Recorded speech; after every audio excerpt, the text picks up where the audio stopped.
Hi everyone, welcome to the History of Photography, an introduction. The 19th century began by believing that what was reasonable was true, and it wound up by believing that what it saw a photograph of was true. This is a quote from William Ivins Jr., and I think it's an interesting way to contextualize what we will be talking about.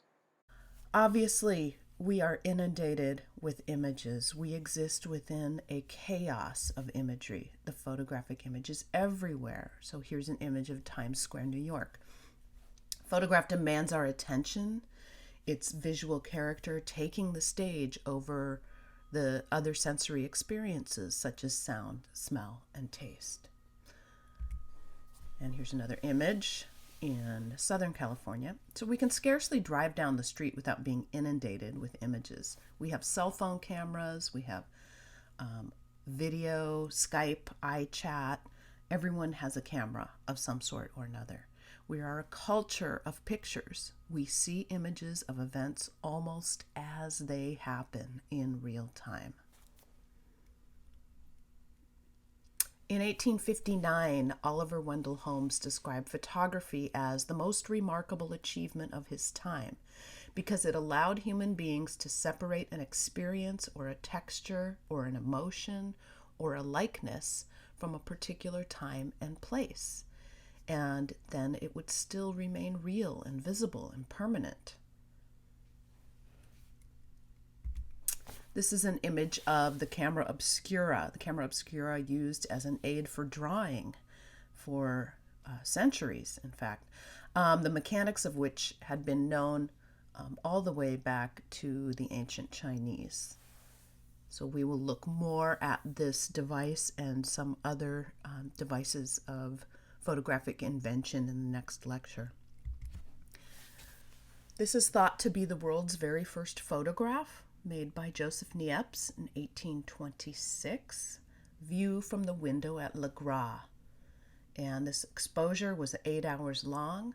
It was made with a lead plate that was sensitized in bitumen de Judea and developed with lavender oil. It's an example of an early daguerreotype by Louis-Jacques Mandé Daguerre. And we'll talk about the relationship that Niepce had with Daguerre, which prompted Daguerre to develop the photographic process with even more refinement and clarity. So a daguerreotype is an iodized silver plate developed with mercury fumes, and this may be the oldest surviving daguerreotype. Carefully arranged plaster casts, a wicker-wrapped bottle, a framed print. This is really showing the remarkable ability of the new medium that would render different surface textures very clearly. Here's an image of the city of Philadelphia, the streets of Philadelphia, and we have this technology being brought to the public almost immediately after the invention, and people would start documenting their surroundings. Here's an early daguerreotype of a portrait sitting. And we also have some concurrent inventions happening. And here is an image made by William Henry Fox Talbot, an English naturalist who experimented with the photographic process, creating a volume of photographic images made on paper that were called calotypes, and he salted his paper, sensitized with silver nitrate, and then contact printed using a waxed paper negative. Anna Atkins is another pioneer of early photography, largely thought to be the first female photographer. She was an amateur scientist, and she published a book called British Algae, Cyanotype Impressions, which contained nearly 400 original cyanotype images. Cyanotype is a light-sensitive process that yields a blue image. Here we're seeing a daguerreotype of a Southeast Australian Aboriginal man and two younger companions. This is demonstrating the camera's early use as a tool for ethnographic documentation and research. Here's an example of a cabinet card, and this was an image that would be made on paper and mounted on a card and would be shared and collected by people. This is around 1865. And here what we're looking at is a spirit photograph. The idea being that along with the field of spiritualism in the mid part of the 19th century, you have people very much interested in making contact with the dead. So here what we're looking at is an early ghost-like image that was a result of underexposed negatives creating a kind of faded looking figure that is almost transparent.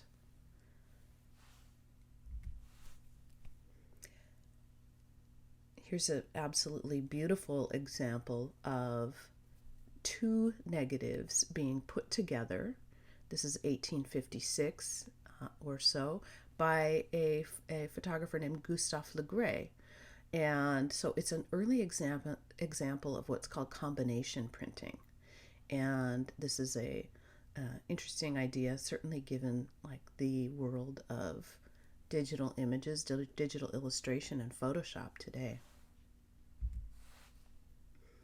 This is another combination print that was created by Henry Peach Robinson, made with what's called albumin printing, a technique using the collodion process with the paper coated with egg white and salt. I'll talk a lot more about that later in the semester. Robinson often sketched his compositions prior to making them photographically, and this particular image is made of multiple photographic negatives sewn together rather seamlessly. Another example of early photographic investigation is photography of what could be seen through a telescope, for instance. So here we have the surface of the moon being documented in 1864.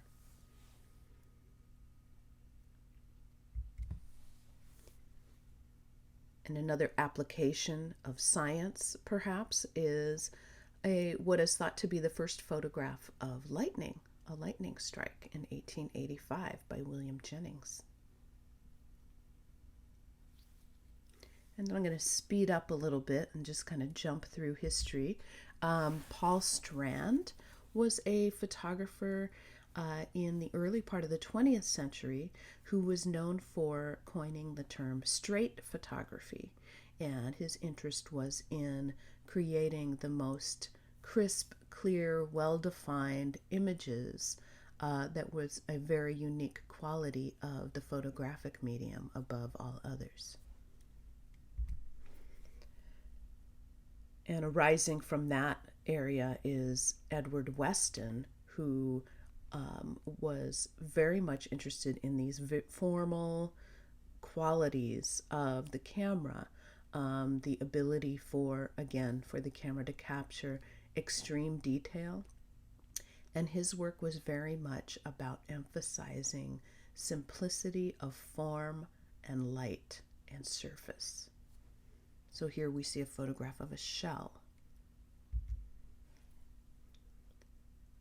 And one of Weston's compadres during this time period is a woman named Imogen Cunningham, who was also interested in these straight characteristics of photography. And here we see a close-up of agave leaves that fill the frame and almost become an abstract pattern. Paul Outerbridge is an interesting character who achieved quite a diverse body of work. This is the work that he did that was focused on advertising. So here we see a man's collar being advertised for a department store in the 1920s.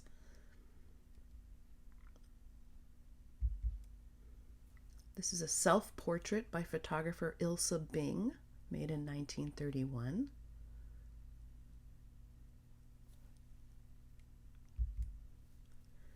André Cortege in the 1930s. So the surrealists and artists of the Dada movement in post-World War I Europe began experimenting with photography in political and theatrical and sometimes completely absurd ways.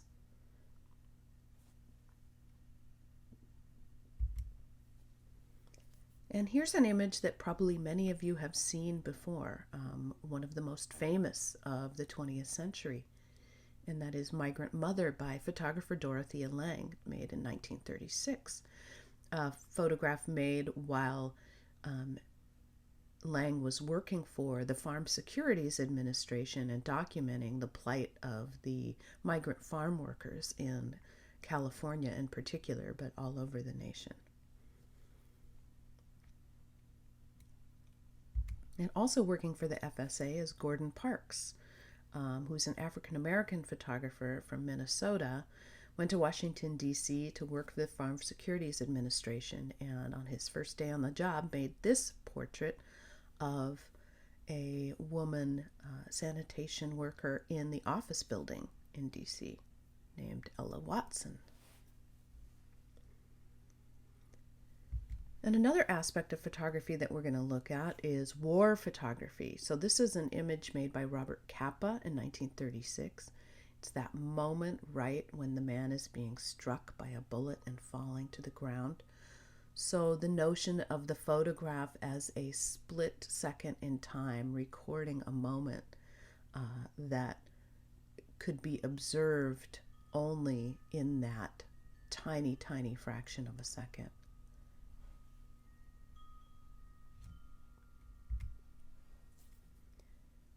Also looking at some of the scientific applications of photography, and here we have Dr. Harold Edgerton, who's experimenting with strobe photography, stroboscopic photography, also known as flash photography, capturing the moment when a drop of milk hits a plate and bounces back upwards, creating this, what was known as the milk drop coronet.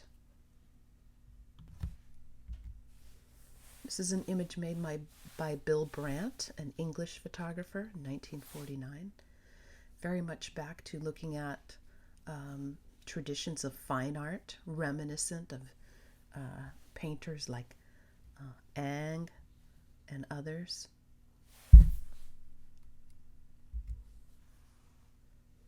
And non-Western photographer Seydou Keita, an African photographer from Mali, who became well known after his death, long after his death, and was responsible for creating quite an extensive body of work photographing people in and around his village, just simple portrait photography.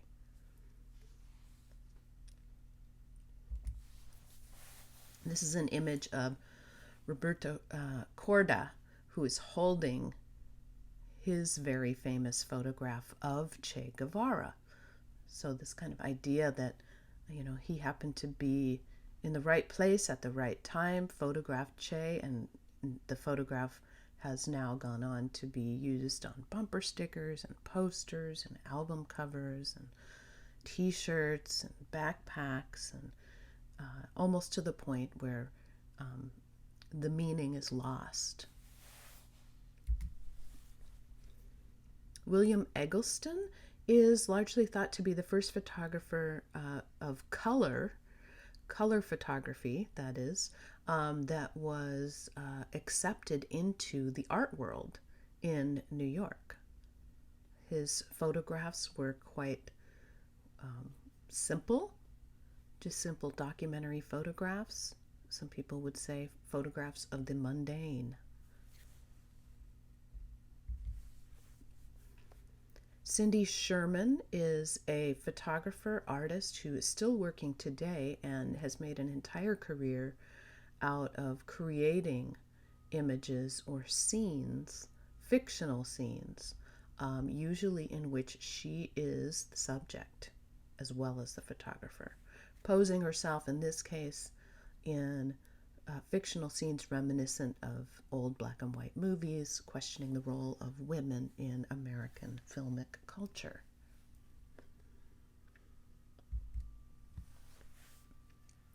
And this is a photograph made by photographer Nan Golden, who has made a career out of photographing people and places, primarily people around her, using what is thought of to be a snapshot aesthetic or low-tech photography.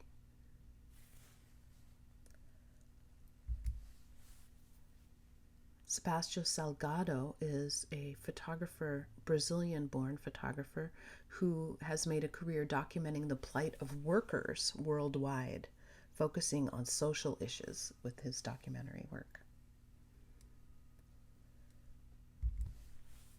And Sally Mann is an American photographer who is known for these very sensuous and beautiful pictures of her family, as well as landscape and a number of other bodies of work that you will actually be looking at in a film this semester.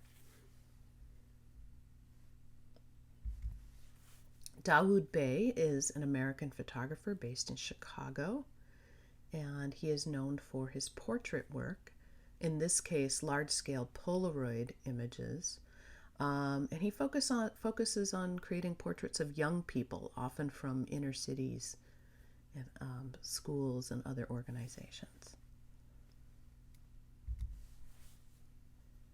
And here's a billboard, an artist's-made billboard created by Felix Gonzalez Torres in 1990 and installed for the Museum of Modern Art. So it kind of walks the line between advertising and art. You are looking at a photographic image without any textual reference or understanding of why you're looking at it on a billboard, when typically that would be used to advertise a product. But here we have no product, and we're simply left with the impression of two heads on pillows. Gabriel Orozco created this image of the ball, a simple tennis ball, ping pong ball, let's say, on a puddle in a reflection, and it almost becomes like a celestial body, an orb of sorts. This is early digital photography by Canadian artist Diane Marie from a series called Learning the Count 3 Whirlwind, made in 1993. So this is in the early part of digital photography. Photoshop is only just being released to the public shortly thereafter. This is very reminiscent of surrealist work, the digital means to manipulate reality.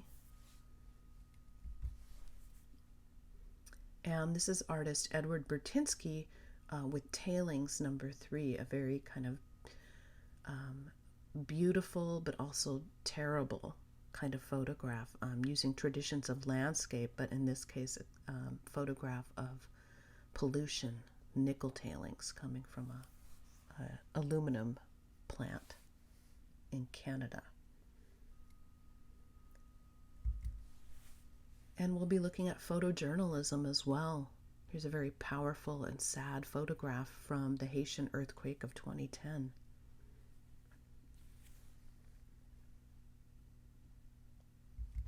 And Andreas Gursky is a photographer who works with large format photographs, primarily focusing on global capitalism as subject matter. And here's another somewhat shocking image of a real-life event, the Japanese tsunami from the earthquake in 2011 that devastated Japan. Nearly 20,000 people were killed.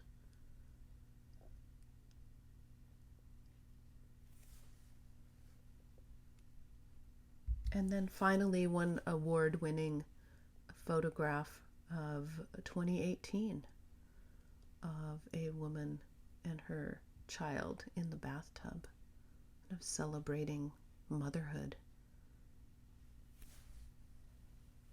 So that's the end of this slideshow. This was an introduction to the course, and I am excited to get to know you all from your blog postings and assignments, and look out for the next lecture. Thank you.